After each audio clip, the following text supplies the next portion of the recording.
Jadi pokok permasalahan yang ada di zaitun secara garis besar awalnya ada dua, yaitu berkaitan dengan adzan, yang kedua berkaitan dengan sholat.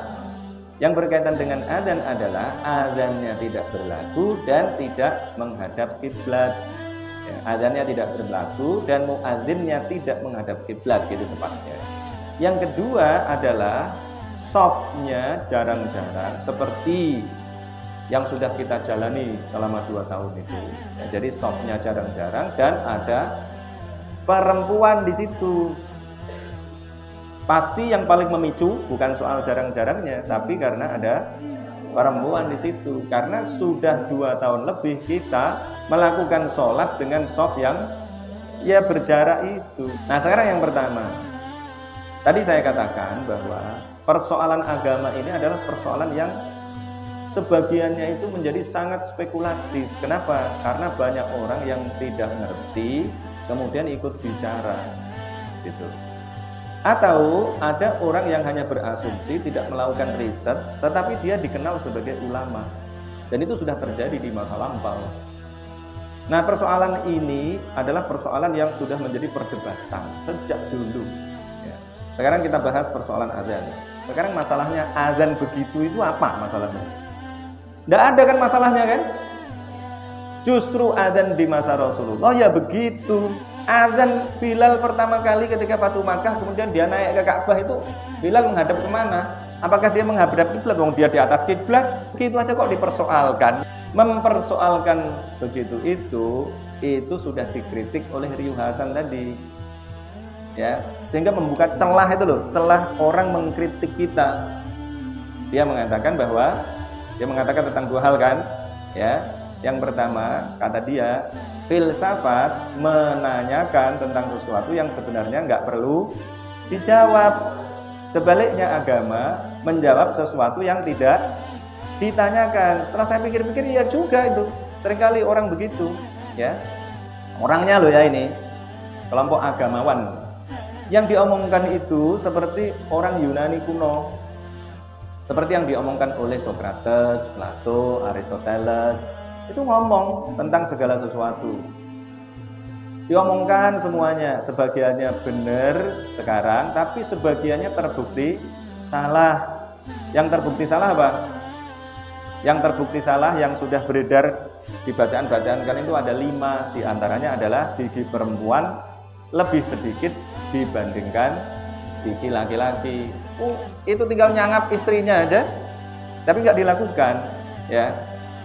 Yang kemudian menyebabkan dia jadi salah gitu. Posisi perempuan dianggap lebih rendah dibandingkan posisi laki-laki. Itu warisan Yunani kuno sebenarnya, ya. Kemudian masih dipakai di Eropa pada zaman ke-8 sampai mendekati era modern itu masih begitu. Perempuan di barat itu begitu, ya. Jadi itu. Ini kembali ke soal azan. Jadi azan yang begitu tadi ada masalahnya apa enggak? Enggak ada masalah, ya. Jadi azan yang tidak berlaku tidak ada masalah. Bahkan kalau kita mengkaji, kalian ngaji nggak dulu? Waktu SMP, SMA ngaji di pondok? Kitabmu apa ketika di pondok itu? Ya kitab fikihmu fikih apa? Apa? Fathul Qorib, madhabnya apa? Asy-Syafi'i. Menurut kitab-kitab itu kalau azan itu pakai lagu, kalau azan pakai lagu itu hukumnya apa? Nah ini loh, problem kalian adalah sudah terbiasa beragama tanpa dalil, sehingga ketika kalian disuguhi praktek beragama yang pakai dalil justru tidak mau menerima, dianggap itu salah. Ini yang justru saya anggap, saya mikir-mikir tuh, jangan-jangan ini yang dianggap sebagai ja'al islamu ghoriban fasayakunu ghoriban. Islam datang dalam keadaan ghorib. Ghorib itu apa artinya? Asing, aneh. Fasayakunu ghoriban, dan nanti pada saatnya akan menjadi, ya, fasayakunu ghoriban.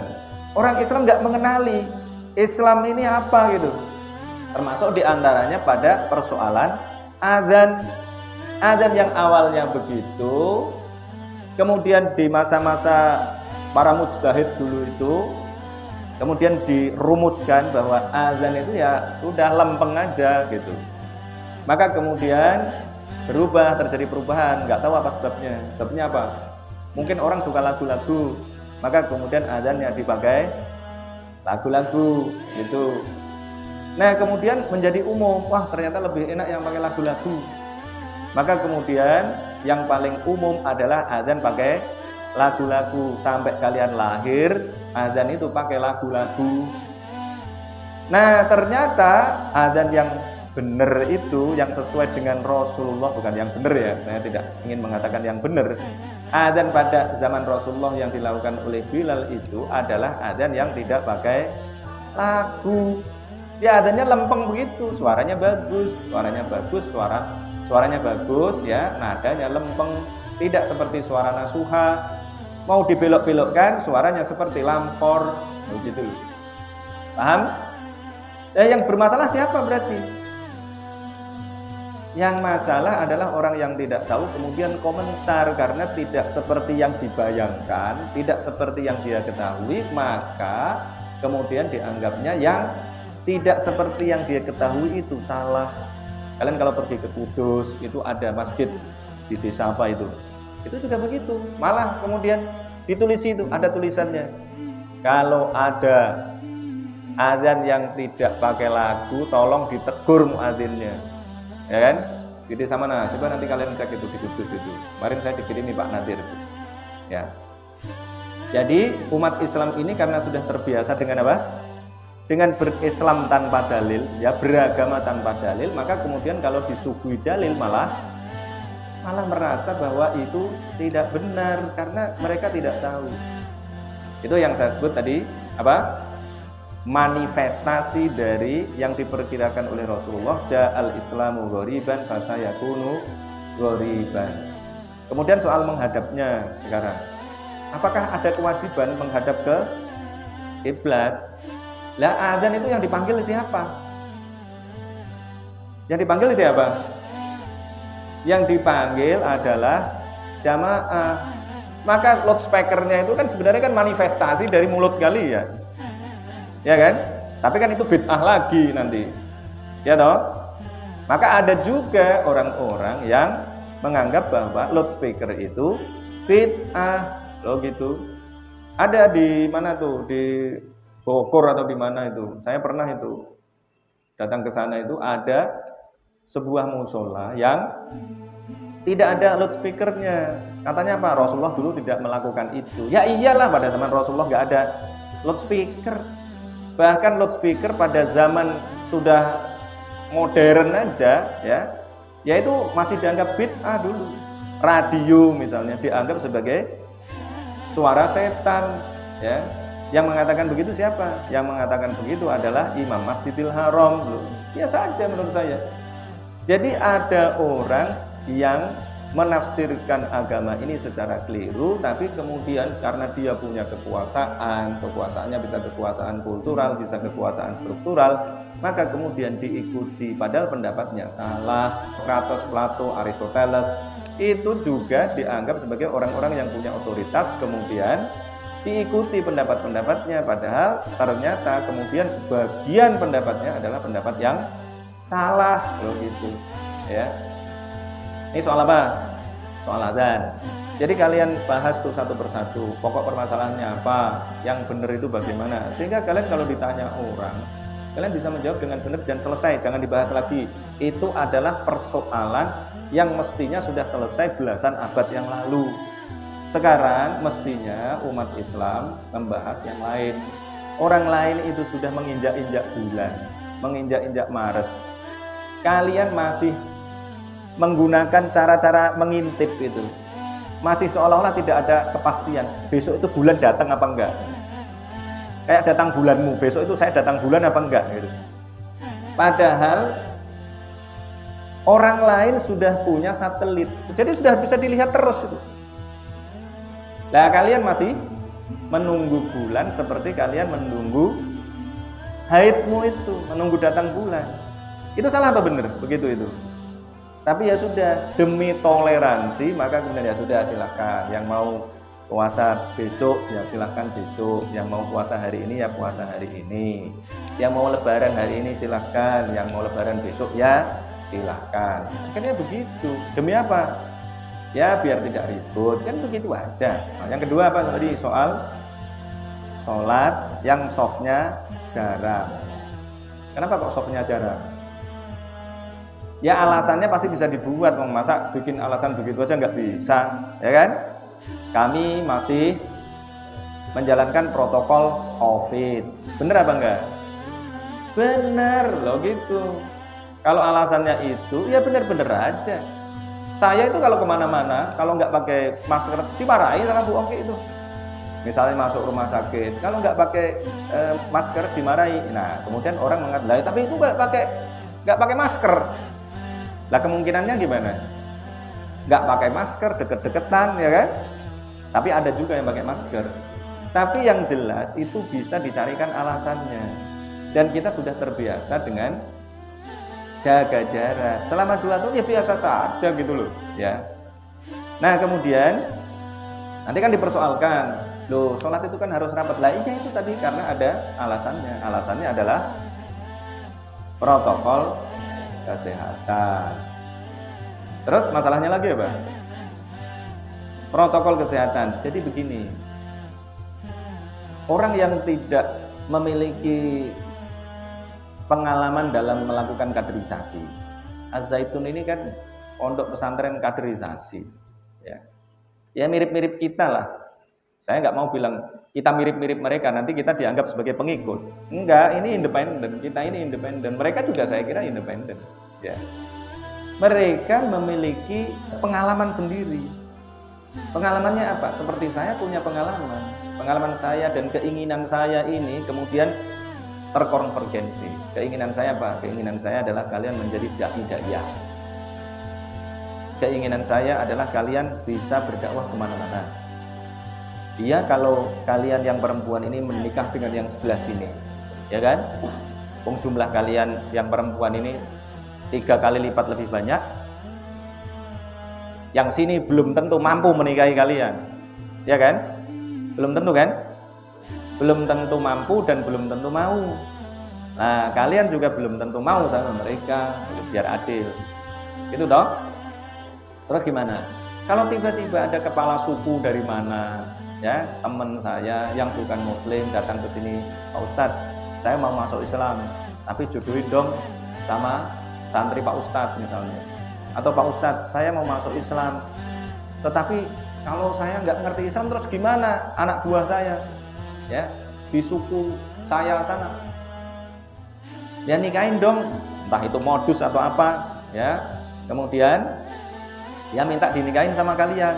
Kemudian saya tawarkan pada kalian, ini ada kepala suku yang mau masuk Islam, tapi syaratnya ada yang ngajari, tapi dia tidak mau diajari oleh orang lain, malu. Mau kalau diajari oleh istrinya sendiri karena diajarinya di kamar, ya toh. Oh gimana, siapa yang mau biar dia masuk Islam? Mau nggak? Mau nggak kalian? Mau nggak? Nah itu masalah, gimana mau jadi pejuang gitu aja nggak mau. Wong peneliti dari Eropa saja datang ke salah satu suku di sana yang terasing sana karena dia mau mendapatkan data yang valid A1 dari kepala sukunya. Gimana caranya? Menikah sama kepala sukunya. Loh gitu. Nggak saya sebut ini. Kalau disebut nanti saya dikeroyok orang. Paham? Loh kalian yang mau berdakwah ditawari gitu aja nggak jelas jawabannya. Loh gitu, ya. Jadi kalau ada kepala suku yang menurut kalian, ya, kriteria kecakapannya tidak seperti yang kalian inginkan, tapi dia mau masuk Islam, kalian mau apa enggak? Tuh, enggak ada jawabannya. Kita mau jadi pejuang begitu. Kalau zaman Rasulullah enggak begitu. Zaman Rasulullah itu ada gadis, ini enggak tahu ceritanya valid apa enggak, coba kalian nanti cari itu. Ada gadis cakep, anak orang kaya. Rasulullah bilang, ini adalah utusan, ya, ini adalah utusan Rasulullah. Dia yang tadinya tidak tahu menolak, kemudian tahu kalau itu yang memerintahkan adalah Rasul, langsung dilaksanakan. Loh gitu, ya. Bagaimana? Mau apa enggak? Tak nikahin sama kepala suku sana tuh. Tapi tadi itu, ya, orientasinya adalah dakwah, ya. Dia mau masuk Islam kalau mendapatkan istri salah satu atau salah dua atau salah tiga, salah empat di antara kalian. Di mana? Dengan dia masuk Islam, nanti yang masuk Islam banyak. Terus kalian jadi istrinya, nggak bisa ngajari khutbah. Terus apa gunanya? Ditanya Bu Ustazah, oh gitu. Ini cara ngajari, cara khutbahnya gimana? Aduh, aku juga nggak tahu. Lah dulu kamu di pondok di Monas itu diajari apa? Gitu.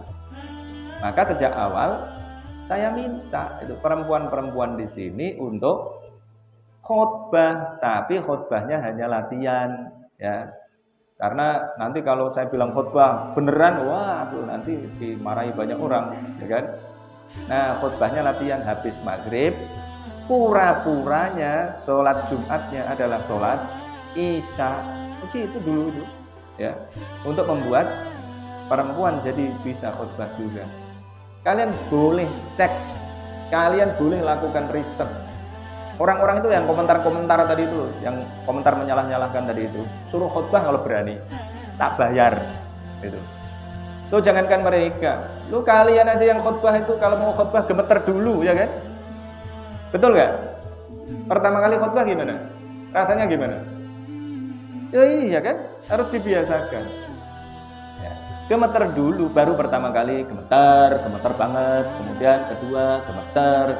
Ketiga gemeternya tinggal sedikit, keempat masih gemeter dikit-dikit, kelima baru nggak gemeter. Gitu. Ayo lakukan riset. Orang suruh khutbah, gini, cari teman-teman kalian di kampus, ya. Kemudian tawari, kamu mau nggak khutbah di Monas Institute besok hari Jumat atau nanti itu?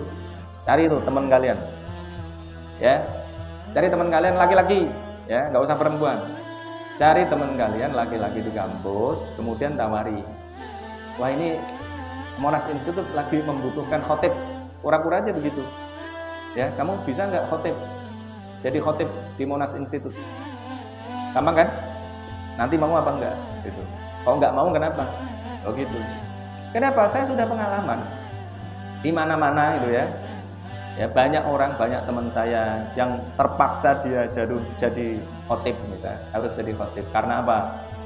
Misalnya ada kalau saya sebut pasti kalian tahu karena ini pejabat cukup terkenal. Ya, kemudian dia bilang pada saya, duduk bersama saya dengan mengatakan begini, Pak Nasi, saya ini pengkor-pengkor begini anak macan, dia bilang gitu. Karena anak tokoh, kemudian jadi tokoh di daerahnya. Jadi dia menyebut saya ini walaupun pengkor-pengkor tapi anak macan. Tapi sepanjang hidup saya, dia waktu itu sudah umur berapa? Mungkin 55 atau berapa. Belum pernah jadi khotib. Saya ini tokoh, dia bilang gitu, ya. Tapi selama hidup saya belum pernah jadi khotib Jumat. Kalau pidato tiap hari kan pidato. Jadi pejabat ini, pejabat itu, jadi pejabat tinggi negara, ya. Tiap hari kan pidato, tapi tidak pernah jadi khotib. Jadi ya nervous juga karena belum pernah, paham?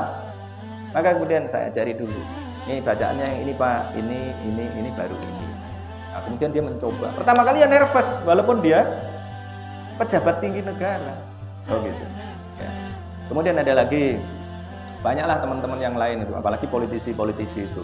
Ya, para politisi itu kadang-kadang dia harus jadi khotib juga. Yang tadinya nggak pernah jadi khotib, kemudian untuk memperkenalkan dirinya, dia harus jadi khotib. Nggak bisa, harus dituliskan dulu. Bacanya masih keliru-keliru juga, begitu, ya. Maka, nah orang-orang yang tadi itu orientasinya kaderisasi itu beda cara berpikirnya. Cara berpikirnya itu luas sekali, ya. Misalnya ini, saya memahami sholat itu. Sholat itu Rasulullah kalau habis salam kan menghadap ke belakang, ya kan? Kemudian dipahami, wah itu sunnah Rasul. Loh, saya memahami karena sebagai pengkader, memahami Rasulullah itu sedang absen. Ini nasuka sudah datang apa belum? Eden tadi terlambat apa enggak? Hokmah ada apa enggak? Itu loh. Tengok sana, ini yang ada siapa? Yang enggak ada siapa? Ini kok kayaknya kok bolong-bolong yang biasanya ada di sini kok enggak ada, misalnya gitu. Terus kamu sholat di terminal, ya? Sholat di terminal, habis salam kemudian kamu nengok belakang. Yang kamu absen siapa? Begitu. Jadi memahaminya itu yang komprehensif gitu loh. Ya. Kemudian lagi, ini sering saya dengar. Jadi memahami apa tadi ini? Memahami Islam ini saya mesti kontekstual juga. Kemarin saya dengar itu sama Ahmad. Ada orang lagi jalan ke masjid. Kemudian ditawari temennya. Pak mau kemana Pak? Oh mau sholat jamaah. Bonceng saya aja. Enggak, saya mau jalan kaki aja. Kemudian dijelaskan, kalau ada orang sholat berjamaah, mau sholat ke masjid, maka pahalanya itu dihitung dengan banyak langkah kakinya. Itu dosa-dosanya itu diampuni. Begitu. Loh berarti kalau pakai mobil nggak dapat pahala dong? Lo memahami Islam kok begitu gimana? Paham nggak? Ya memahami Islam kok begitu. Lah mobil itu pakai apa? Ya ada rodanya, nggak ada langkahnya ya kan? Begitu. Tapi kan pakai bensin. Memahami itu ya harus kontekstual. Jangan seperti kebanyakan orang yang memahami Islam ini nggak pakai sains. Sains ini penting. Ya. Sejak awal, misalnya sejak awal COVID, orang bilang takut kok pada virus, takut ya pada Allah. Itu sesat apa enggak? Lu sesat itu cara berpikir begitu itu. Kenapa? Ya beda, di dalam Al-Quran itu ada kata-kata yang sama tapi digunakan untuk kepentingan yang berbeda. Misalnya apa? Innama yakhsyallaha min ibadihil ulama. Sesungguhnya yang takut kepada Allah itu hanya ulama yang memiliki rasa takut pada Allah. Berarti yang boleh ditakuti siapa di sini? Allah, begitu, ya. Kemudian ternyata khosyah yakhsha itu juga digunakan untuk konteks yang lain. Wal yakhshal ladzina law taraku min khalfihim dzurriyyatan di'afan khafu 'alaihim. Begitu. Ya. Bagaimana artinya? Orang itu harus takut kalau meninggalkan generasi yang lemah. Loh, tadi katanya takutnya harus pada Allah. Ternyata di dalam ayat ini kita mesti takut kalau kita ini meninggalkan generasi yang lemah. Berarti boleh nggak takut kepada selain Allah ini tadi ini? Boleh, karena apa? Konteksnya beda, loh gitu. Kemudian disamakan, takut kok pada virus, takut ya sama Allah. Lagi, ya ayyuhalladzina amanu taqullaha haqqa tuqatih. Ya, wahai orang-orang yang beriman, bertakwalah kalian, takutlah kalian kepada Allah dengan sepenuh-penuh, dengan sebenar-benar rasa takut. Kemudian di nasakh, mansuh oleh fattaqullaha mastata'tum. Kalian bertakwalah kepada Allah semampu kalian. Berarti harus takut pada siapa? Takut pada siapa? Takut pada Allah kan? Di sini. Jangan ragu-ragu, kalian ditanya gitu aja kok ragu-ragu jawab dulu. Padahal kata ittaqu itu juga digunakan pada ayat yang lain. Gimana? Wattaqun narol lati waquduhan nas wal hijarah. Takut pada neraka. Nanti kalau kalian hubungkan lagi dengan perkataan Rabi'ah al-Adawiyah, nanti mumet lagi kalian. Ya Allah, kalau saya takut neraka, dimasukkan neraka, jangan masukkan aku ke neraka. Kalau aku beribadah kepadamu karena aku ingin surga, jangan masukkan ke surga, masukkan ke neraka saja. Begitu. Umat kan kamu kan? Loh, yang sekarang yang sesat yang mana? Kalau begitu tuh. Lagi ya, ittaqu lagi apa? Wattaqu fitnatal la tusibannal ladzina zalamu minkum khassah. Loh, digunakan wattaqu fitnah. Loh. Padahal tadi itu ya ayyuhalladzina amanu taqu rabbakum. Ini ada lagi wattaqu fitnatal la tusibannal ladzina zalamu minkum khassah. Jadi pernyataan bahwa takut kok sama virus, takut ya pada Allah.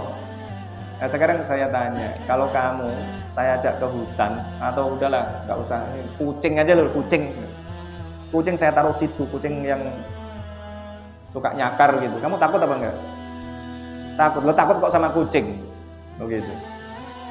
Kemudian kamu ke kebun binatang, kemudian tiba-tiba pintunya lepas atau pintunya terbuka, Gimana? Harimaunya keluar mendekati kamu, kamu lari apa enggak? Lari. Lo takut kok sama harimau? Takut ya sama Allah. Nah, itu kan cara berpikir yang keliru. Ya. Sehingga kemudian banyak orang, saya masih ketemu kemarin bulan Ramadan, sholat kok, datang ke masjid kok takut, ya takut kena virus, ya. Mereka berpandangan, lo kalau kita ini pada Allah virusnya kan takut sama kita, mbahmu itu gitu kan. Kan itu nggak benar cara berpikir begitu, paham nggak? Nah ini banyak cara berpikir yang keliru tetapi dianggap benar. Banyak cara berpikir keliru, pikiran keliru tetapi dianggap benar. Siapa yang melakukan itu? Itu orang yang beragama dengan hanya menduga-duga, tidak memahami agama ini secara komprehensif, sehingga kemudian dia ketemu satu ayat dianggap itu pemahaman yang baku, gitu ya. Itu dianggap sebagai pemahaman yang benar, itu dianggap sebagai ayat satu-satunya. Akhirnya pemahamannya keliru. Nah, kemudian kalau ada orang yang masih pakai protokol COVID gimana? Ya itu urusan dia dong. Ya gitu. Apalagi dia punya lahan yang luas. Kalian baca, kemarin saya bacain tuh, walaupun saya belum pernah datang ke Az-Zaitun. Tapi saya sudah membuktikan bahwa Az-Zaitun ini bukan institusi yang tertutup. Seperti dikatakan oleh banyak orang. Kenapa? Seperti yang dianggap oleh Kemenak juga itu. Ya, waktu datang ke situ kan dikatakan saya kira ini tertutup begini dan begitu gitu. Ternyata enggak gitu. Saya sudah mencoba. Saya WA namanya Pak Halim. Ya, namanya Abdul Halim atau sudah ada di HP saya. Saya WA. Pak, saya mau silaturahim ke Az-Zaitun, mau melakukan studi banding. Ya, mau studi apa, yang dibandingkan apa, yang distudikan apa itu ya. Ya. Mau studi banding ke sana gitu. Oh ya, ngabari dulu ya. Nah, dia langsung jawab itu, nggak sampai sehari itu, ya. Ya cepet lah pokoknya. Dia jawab, kalau mau datang ke sini ngabari dulu seminggu sebelumnya agar kami bisa mempersiapkan segala sesuatunya. Itu. Dan sudah terbukti banyak yang datang ke sana. Itu mantan bupati mana itu? Nah, Abdullah Azwar Anas itu. Nah, itu pernah datang ke sana juga, ya.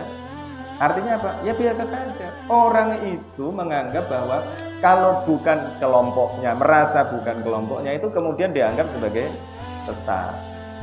Kenapa? Karena kecenderungan orang itu adalah berpikir dikotomik. Kalian sudah dilatih sejak kecil. Ya ada yang benar, tetapi ada yang tidak benar menggunakan cara berpikir itu. Ada benar, ada salah. Padahal ada abu-abu. Di dalam Al-Quran kan ada, kan? Ada umurun mutasyabihatun.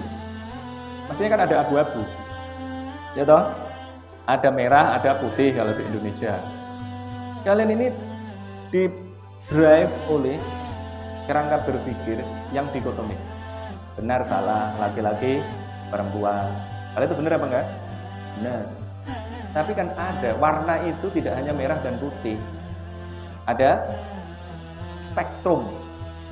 Maka mestinya kita juga menggunakan cara berpikir spektrum. Spektrum itu bagaimana? Ya tidak hanya dua, tidak hanya dikotomik gitu loh. Paham? Terus kalau tidak kelompok kita anggap sebagai salah. Dulu kelompok di Indonesia itu yang terkenal hanya dua. Yang terkenal hanya NU dan Muhammadiyah. Maka dulu di kalangan NU, Muhammadiyah dianggap sebagai Wahabi.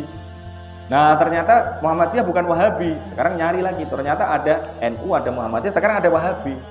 Oh gitu. Kemudian sekarang ini ada yang digaungkan lagi itu Sunni Syiah, ya kan? Nah itu begitu. Nah, udah kembali lagi ke soft tadi itu. Berarti soft ada masalah apa enggak? Enggak ada masalah. Yang masalah siapa? Yang masalah adalah orang yang menganggap bahwa dia nggak perlu takut virus. Nanti kalau sudah mati, sudah sakit ya minimal, nanti baru dia merasakan masalahnya. Gitu. Paham? Nah kalau dia nggak mati, nah itu masalah. Wow, saya nggak mati gitu kan? Iya, kamu selamat ya sekarang. Gitu. Paham ini? Soal soft. Sekarang soal soft, kalau itu nggak ada pada zaman Nabi dan nggak pernah dibahas sebelumnya, ya. Sebelum Ini loh, era setelah Nabi sebelum kita nggak pernah dibahas karena kasus wabah COVID yang 19 ini baru terjadi kemarin. Wabah yang dulu sudah pernah ada, corona itu sudah ada. Ya.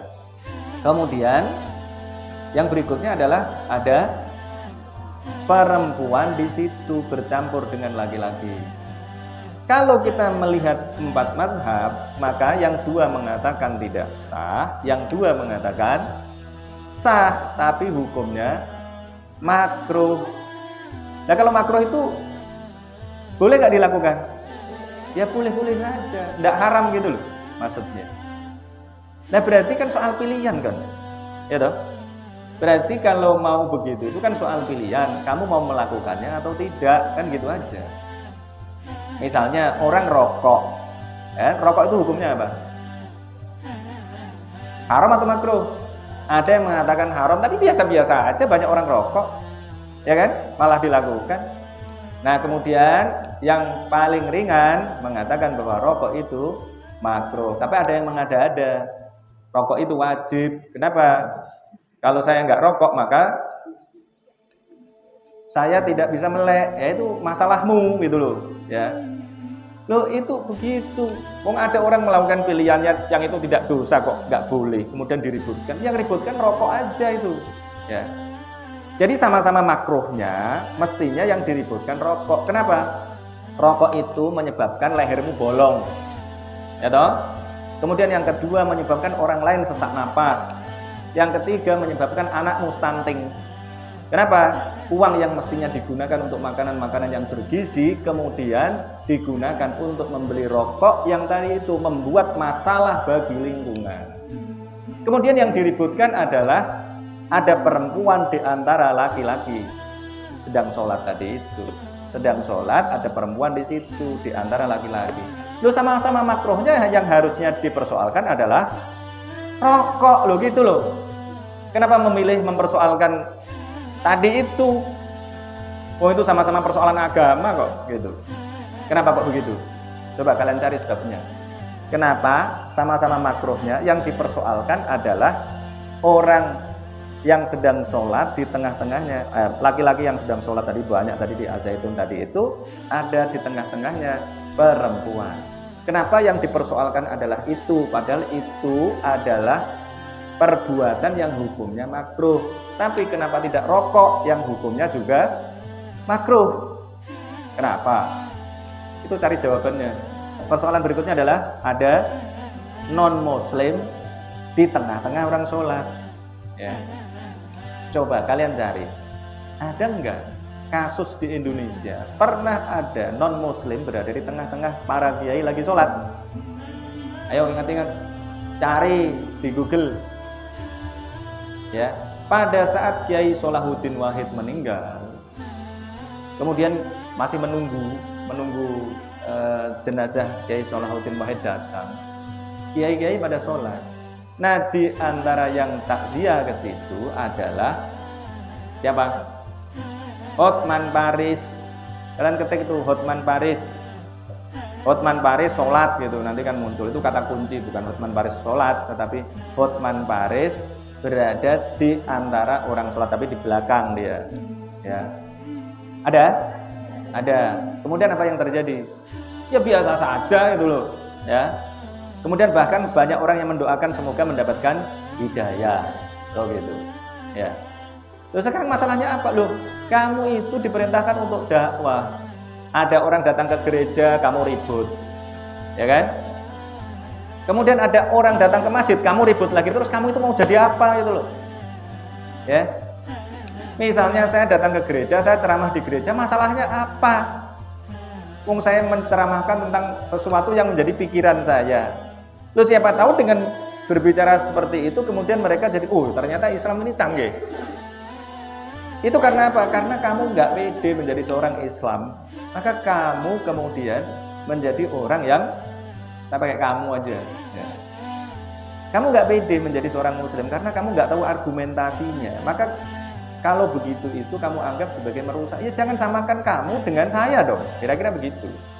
Jangan samakan sepatumu dengan sepatu orang lain. Begitu caranya. Nah kalau cuma begitu itu kan biasa aja, dialog itu kan biasa. Dari dulu Nabi Muhammad juga sering berdialog dengan orang Yahudi, ya kan? Berdialog sering kan? Didatangi, Rasulullah datang ke Taif, berdakwah. Nah ini bedanya datang ke rumah ibadahnya, begitu. Ya.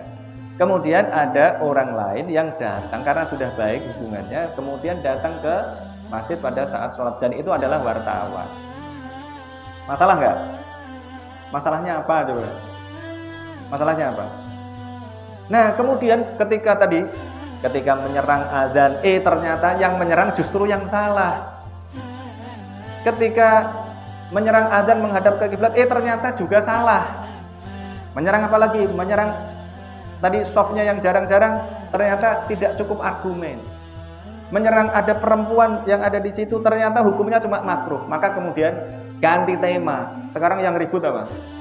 Sekarang yang ribut adalah tadi itu khotib perempuan, madhab Bung Karno. Ini namanya mau debat kusir. Ya. Nah makanya kalian harus memiliki argumentasi yang baik gitu. Kalian tulis begitu itu. Kalian tulis, kalian bikin sebagai sebuah narasi. Agar narasi kita ini tidak dipenuhi oleh orang-orang yang nggak ngerti. Orang-orang yang cara berpikirnya tadi dikotomik. Nah, kemudian yang diserang lagi sekarang apa? Ada 3 itu yang serangan baru. Serangan baru terhadap Panji Gumilang itu ada setidaknya 1. Yang pertama kali diucapkan itu adalah soal soft yang jarang-jarang. Ketika ditanya dia mengatakan, loh itu kan ada ayatnya di dalam surat Al-Mujadilah, di mana? Ya ayyuhalladzina amanu idza qila lakum tafassahu fil majalisi fafsahu. Nah itu memang itu menurut saya agak problem ya. Tetapi begini, sekarang yang dikatakan oleh Syekh Panji Gumilang itu apa bedanya dengan kekeliruan yang dilakukan oleh satu tafsir Jalalain ini yang mengatakan bahwa apa? Ra'dun adalah malaikat atau suara malaikat. Salah atau enggak? Salah lu tafsir Jalalain ya. Kemudian siapa lagi? Syekh siapa lagi? Kalian cari itu di kitab-kitab fikih. Nanti harus ketemu itu semua referensinya. Siapa saja yang mengatakan begitu? Syekh yang mengatakan bahwa takbiratul ihram adalah takbir yang mengharamkan sesuatu yang sebelumnya halal. Yang di luar sholat halal, kemudian setelah takbir, kemudian menjadi haram. Kan salah, ya kan? Karena takbiratul ihram di situ bukan begitu artinya. Takbiratul ihram adalah takbir sebagai penanda kita ini berihram. Ihram di situ artinya adalah dari kata haram, haram artinya suci, ihram berarti menyucikan atau penyucian. Jadi takbir sebagai penanda penyucian kepada Allah. Maka sebelum sholat kita toharo, kita bersuci karena mau menyucikan Allah. Setelah takbir kita membaca subhanallah walhamdulillah wala ilaha illallah wallahu akbar. Poinnya itu, kalau kita urai satu persatu, poinnya adalah tasbih, tahmid, takbir, istighfar. Isinya cuma itu di dalam Al-Quran itu, di dalam sholat itu. Ya, jadi di dalam sholat isinya cuma tasbih, tahmid, takbir, istighfar, begitu. Gak ada itu selain itu, cuma kembang-kembang aja yang lain itu. Poinnya yang terpenting adalah itu. Paham ya? Terus bedanya apa juga? Ya, kekeliruan yang dilakukan Panji Gumilang tadi itu dengan orang yang mengartikan watazawwadu fa inna khairaz zadit taqwa. Berbekalah kalian karena sebaik-baik bekal adalah takwa. Kalau ditanya, jadi sebaik-baik bekal apa? Takwa. Padahal sebaik-baik bekal di situ maksudnya adalah uang. Ya, kalau kalian punya uang, maka kalian akan bisa mempertahankan takwa. Takwa itu bentuknya diantaranya adalah tidak meminta-minta. Kalau kamu meminta-minta, jadi jamaah haji pergi kemudian di sana meminta-minta, di tengah perjalanan bahkan meminta-minta. Konteksnya begitu. Jamaah haji dari Yaman dulu meminta-minta. Orang-orang yang meminta-minta itu adalah orang-orang yang kehilangan takwanya. Tapi kemudian ayat watazawwadu fa inna khairaz zadi taqwa dipahami sebagai sebaik-baik bekal adalah takwa. Takwa adalah sebaik-baik bekal. Salah atau benar? Salah. Sesat enggak? Ya kalau mau bilang sesat ya sesat loh gitu loh. Ya. Nah, maka kalian harus bisa berpikir seperti yang sering saya katakan, kita ini harus berpikir ideologis, berwawasan politis, bertindak taktis, strategis, dan tetap melakukan sesuatu yang teknis. Persoalan keumatan kita sekarang ini adalah sesuatu yang bersifat taktis strategis, ya, strategi dan taktik itu dianggap ideologis. Misalnya apa? Saya menganggap tahlilan itu bukan persoalan ideologis, tapi sekarang jadi ideologis. Yang ideologis itu adalah membaca Al-Quran. Tetapi karena Al-Quran itu panjang, ini 604 halaman, maka sulit kalau dibaca oleh orang-orang yang tidak terbiasa, tidak hafal. Dulu konteksnya begitu, karena dulu nggak ada mushafnya. Maka sulit. Bagaimana caranya agar orang bisa membaca Quran atau mau diajak membaca Al-Quran? Dibikin formula singkat. Formula singkatnya bagaimana? Ya itu tahlilan itu, karena yang dibaca cuma Al-Fatihah, halaman pertama surat Al-Baqarah, kemudian lompat ayat kursi, kemudian lompat ujung surat Al-Baqarah, lillahi ma fis samawati wa ma fil ardi. Kalau enggak langsung lompat ke belakang, qul huwallahu ahad, langsung, ya. Jadi kalau enggak mau ini panjang-panjang, setelah ayat kursi langsung qul huwallahu ahad 3 kali, qul a'udzu birabbil falaq, qul a'udzu birabbin nas, balik lagi ke depan. Karena qulhu 3 kali dianggap sebagai membaca Al-Quran, maka mereka sudah tenang. Oh, udah baca Quran karena sudah baca qulhu 3 kali. Bagus nggak? Bagus sebagai strategi dan taktik ketika belum ada mushaf seperti sekarang. Kalau pada zaman sekarang kalian masih terlalu sering tahlilan, itu buang waktu. Loh gitu loh kira-kira. Ya, kalian ini santri-santri mahasiswa, kuliah di UIN, organisasinya mahasiswa Islam, tapi kemudian masih gitu aja, nggak naik-naik levelnya. Itu berarti sudah terjebak kepada sesuatu yang teknis menjadi sesuatu yang ideologis. Ideologis itu abadi, sementara strategi dan taktik bersifat sementara. Mestinya begitu, ya. Ulangi lagi. Jadi kalau ideologi bersifat abadi, Al-Quran dan hadis itu teksnya itu sama, mulai dari zaman Nabi sampai nanti hari kiamat itu sama. Tetapi cara memahaminya harus berbeda, gitu. Harus, ya, untuk urusan-urusan yang bersifat ini loh, sosial kemasyarakatan, ekonomi dan lain sebagainya, itu konteksnya berbeda-beda, berubah-berubah. Maka kemudian pemahamannya juga harus berbeda, implementasinya berbeda.